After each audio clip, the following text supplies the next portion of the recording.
45 likes to basically hype up and exaggerate a lot of bullshit, so that's what he likes to do.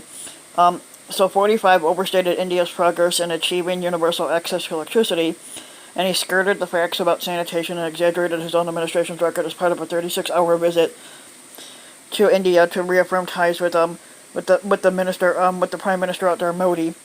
I looked at some of his claims during a maggot rally Monday in Ahmedabad. I'm not sure if I'm saying that right. 45 claimed that under Prime Minister Modi, for the first time in history, every village in India now has access to electricity.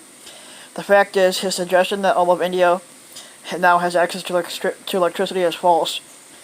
The government of India says a village is electrified if at least 10% of homes and public buildings have electricity. According to the World Bank, about 99 million people, or 7% of India's population, lives in the dark. 45 also said that 600 million more people have access to basic sanitation. The fact of that is, he's skirting critical facts.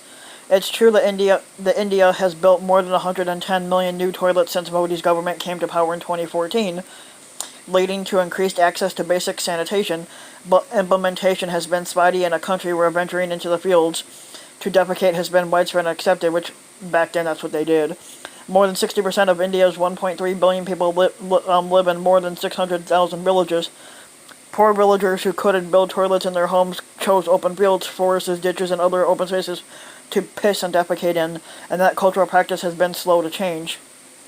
A 2018 study conducted by the non-profit Research Institute for Compassionate Economics, for instance, found 44% of the rural population across four large states that still defecate in the open. Nearly 1/4 of people in households with toilets also continue to defecate in the open, a figure unchanged from 2014 according to the study. After becoming India's Prime Minister, Modi promised to make India an open defecation-free country. His acknowledged task is not over yet. The World Bank has previously said about 1 in every 10 deaths in India is linked to poor sanitation. 45 claims that the country is booming like never before. We have the greatest economy ever in the United States. The fact is, his persistent depiction of the U.S. economy as the greatest ever is false. In the 1990s, growth topped 4% for 4 straight years, a level it has not reached on an annual basis under 45. Growth reached 7.2% in 84 under Reagan. The economy grew 3% in 2018. The same pace it reached in 2015 under Obama, and it hasn't hit historically high growth yet. The unemployment rate is near a 50-year low of 3.6%, but the proportion of Americans with a job was higher in the late 90s. Wages were rising at a faster pace back then, too. This much is true. The Obama 45 years have yielded the longest economic expansion in U.S. history, but it's not the greatest as 45 tells it to be. Military has 45 claims the military has been completely rebuilt, which it's not. The fact is, no, the U.S. military hasn't been rebuilt.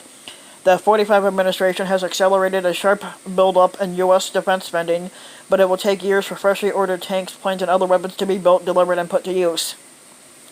The Air Force's Minuteman III missiles, for instance, a key part of the U.S. nuclear force, have been operating since the early 1970s, and modernization started under the Obama administration. They are due to be replaced with a new version, but not until later this decade.